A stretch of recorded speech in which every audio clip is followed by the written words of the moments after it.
All right, all right, all right. Welcome to another edition of Sabbath Lounge. This is Matt. And Jake here. And we are coming to you with another edition of Sabbath Lounge. And Jake, what are we doing here lately with this? We're going through the Torah Portions and just hitting the highlights and trying to give you an overview of what there is to encourage you to read through it yourself. And we're on week 32, and we're in Leviticus. It's kind of a short one, so this is going to be a really long edition. Leviticus 25 through 26, and it's called Behar on Mount Sinai. Behar. All right. And no one knew that she found Mount Sinai, and yet, Joy Behar. Oh, Behar. Yes. This is not an episode of The View. No. Okay. Yes. Thankfully, no Goldberg here. So, but on week 32, we're going to kind of. But there are some Jews. Yes. So there's that. So when you dive into this passage, it's talking, for one thing, about land being returned, but there's this idea of land purchase. So Jake, why do we say there's a prorated land deal? Why did they have to do that in relation to the 7th year rest? Well, because, Matt, you see, there was this part of the Torah commands are that the land is supposed to go back to the original owners. When they go into the land, they have plots set out for the different tribes. And if you're to buy some land from one of your Brethren, cross tribesmen, then you would have to. I didn't mean for it to sound like that. You know what I mean? Mm-hmm. Another tribe. Then if I did it in like year 1, I'm going to pay you a lot of money because I have 6 whole years with that land. Whereas if I buy it in the 6th year, perhaps you should sell it to me for much cheaper because I'm only going to have it this year. That's right. And maybe I should even try to talk you out of it and go, are you sure you want to buy this from me right now? Right. It'd be much better if you waited 2 years and then you give me a lot more money. Right. So, but maybe someone needs some extra land to run some chickens, and that's only going to last a few months. Yeah. So there had to be all kinds of reasons. So, but the land was supposed to rest in the 7th year, and then it even tells you that the 6th year you're going to have a bumper crop enough to sustain you until year 9. And I think that is the hard thing with this concept of, it's similar to the Sabbath where you're having to rely on him for your provision, but for a whole year is a whole nother thing. Yeah. And he told them they'd be taken care of. It'd be abundantly clear that they're taken care of. They're going to have a bumper crop. And we know through history, Jake, did they do any of this very well? I don't know. They did it once. Yeah. I don't think they've completed one cycle of this. Yeah. But Matt, back to that point about the bumper crop situation. So basically, it's very easy, and they have it made because they're going to have this bumper crop in year 6, right? Mm-hmm. So you've gardened once or twice, right? Mm-hmm. So how easy is it to make even a good harvest in your garden last a whole year? That's very difficult. There's a lot of preparation, a lot of work goes into that. Huh? Mm-hmm. So, and and because they've never done this and they didn't do it very well, you can make an argument that our timeline is skewed, and we don't have a good idea of when they call the Shemitah year, when that really is, because it kind of got lost to history. And so people have different opinions. Some people say it was this year, this last year. I've heard all kinds of things, and I think you kind of have to just get peace with and pick one. If you have a property yourself, I think you should do this. And I'm not going to tell anyone how they need to do it. I think if you wanted to do it kind of like scientifically, you would grow crops for 7-8 years, and you would have a year in there that should be a bumper crop and a really big crop, and that would kind of help you find out what year 6 was. And I really like that idea. And I also like the idea of going based on when you come into your land. Yeah, right? I think there's nothing wrong with that either. Yeah, and that I think seems to line up with Scripture. I think a lot of people have researched this, and a lot of people have talked on this, Mm-hmm. and none of them agree what the year should be. No. And so to me, I mean, you kind of have to go with, I mean, this was a command for when you go into the land. Mm-hmm. So, And we're not in the land. Right. But So again, this is practice. Right. But wouldn't it be interesting if we all did this, those of us that homestead, and you and when we collectively started keeping records of how our crops did, and and then start comparing them, and we might all go, "Wow, this year was huge," and we're all saying the same thing across the board, no matter where you lived. It might be interesting to see. Yeah. But it might reveal that for us. Sure. So exactly. Very interesting. And this is another thing that I can remember farming with my grandfather, and I asked him. I believe it or not, I read Leviticus with my grandmother when I was a child, and I came across the scripture, and I was like, "Why don't we do that?" And my grandfather was like, Matt, I don't really know why we don't do it, but we don't. Yeah. So he didn't have any good answers. Yeah, and I think too, this also ties into like crop rotation. Yeah. And the way that all the minerals in our soil have been so degraded because we don't do this. Yeah. I think a lot of that ties in. Well, soil is a living organism, and that's what a lot of people don't understand. It's a very complex structure, and it involves air and water and microbes and other living organisms, and they all depend on each other, and they all need a rest. They all need a break. Yeah, I was watching a football game once, and I heard this screaming, and I'm thinking the fans, right? No, it was the ground from all the cleats stabbing it. Yes. This living organism. Yes. It was just screaming. No. Yes. That's a made-up story in jest. I think it is. So now we've got this one. We're talking about freedom. So we've got Jubilee, liberty to the captives. So what's the Jubilee? So every 50 years, you had the Jubilee year, and so during this Jubilee year, everything, it was even bigger than the 7-year one. It was like the really big deal, and they often would measure time with jubilees, Number of Jubilees, right? and say I've been around one Jubilee or two. I've seen two.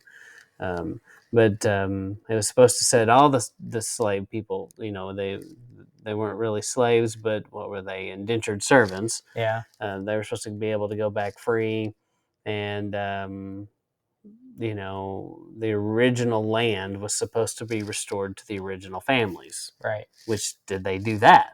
No. No. Yeah. So Jubilees also ties into Feast of Weeks, because you have the 7 sevens, right? Yeah. And this 50 days past. So they go 7 sevens, and then the next year, and then this would be announced like at trumpets, right? They would, Jubilee's coming. Everyone get ready for the Jubilee. Around the time of trumpets. So, yeah. Feast of Trumpets. And it was a big deal, and it's a beautiful picture. And how different would our society be if we would keep these things? I mean, it kind of equals everybody out and gives everybody a level playing field. Yeah, and I think it's I think you'd have to, when I was looking at this time around, it's like you need, it's like the Constitution, right? And the founding of America, right? And they said, we've given you a republic if you can keep it, and it's a society built for a moral and just people, and it will fall apart without that. I think same thing here, with the Jubilee and the Shemitah. If you don't have a moral and just people running these things, you could get real into a mess with corruption in it. Yeah, and the rich getting richer and the poor getting poorer. Yep. And unfortunately, just to some regards, that happened to them. Yeah. So the land returning to its owner. So if this was done correctly, all of the tribes would get their land back, no matter what their status was. And the original land grant that we've read about, where it talks about each tribe and what portion of the land they would get. Debts are forgiven. So the Shemitah year even has debt forgiving in it, and but that's a huge concept for sure, that the debts are being paid for. And don't you think that's a spiritual connotation as well? Oh, sure, yeah. Yeah. It's forgiveness, of course. Mm-hmm. Yeah, and this here specifically is one of the things that you could see getting abused. Mm-hmm. Like, oh, my debt will be forgiven, so I'll just run up massive debts, Mm-hmm. and then who cares? I'm not going to have to pay it back. Mm-hmm. That's evil. Mm-hmm. So don't do that. Mm-hmm. Don't worry, the government will pay for my school debts Yeah. now. Yeah. So that's not how it's supposed to work. Joe Biden got it. He did that. Yes. So debts are forgiven. And then we've got this concept of redeeming your brothers, like kinsman redeeming. So what do you think that means about redeeming your brothers? I think that's just kind of a like if your brother, and it says in this portion, it talks about if your brother is downtrodden, help him out. Yeah, if they're in a bind, if they're in a bad way, don't ignore them. You should go intervene and help. Right. And And even points to not just your brother, but the stranger. yeah, yeah.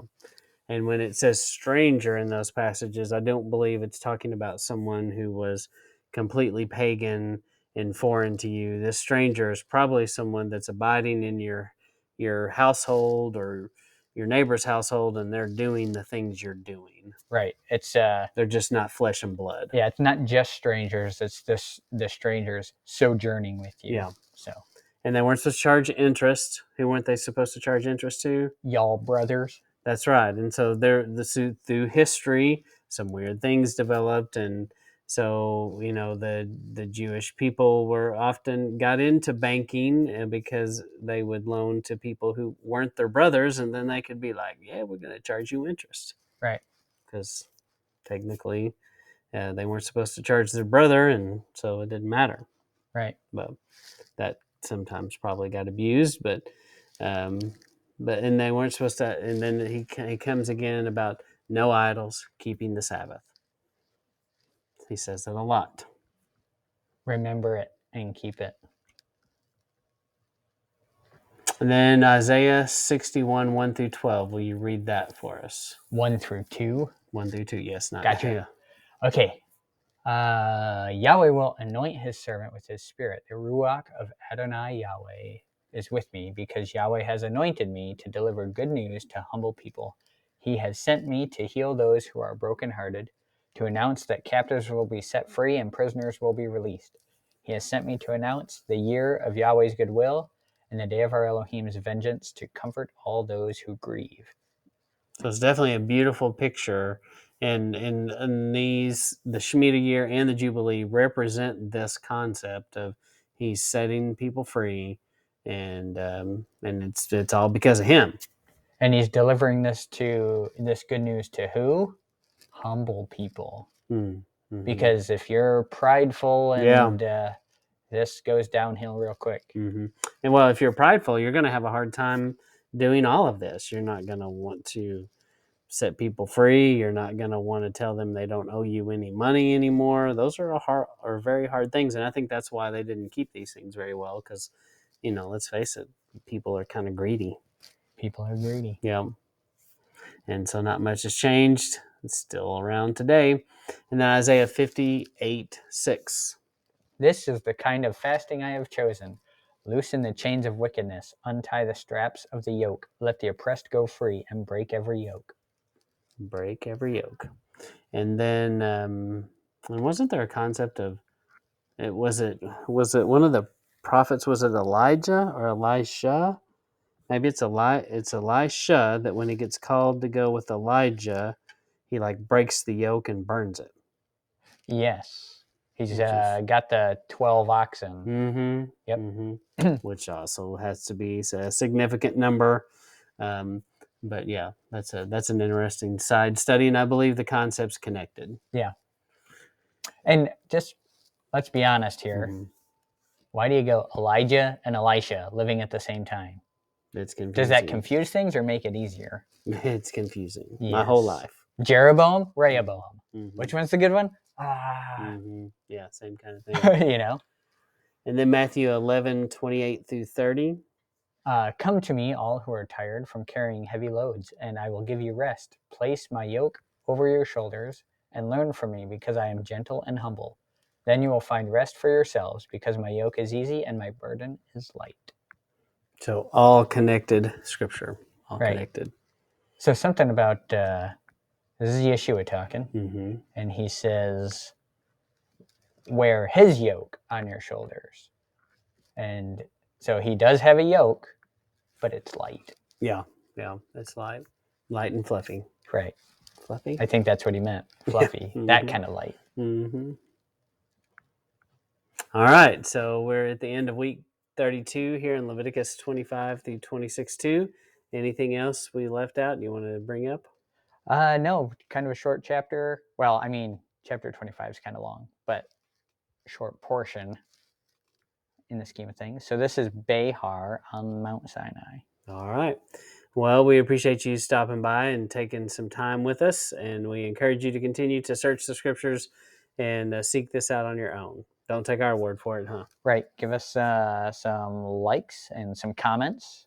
Let us know what you think about the content that is being provided. And, this is just us kind of doing our studies and putting it out there for posterity. That's right. And, well, we appreciate you stopping by, and this concludes this. And this is Matt and Jake, signing out.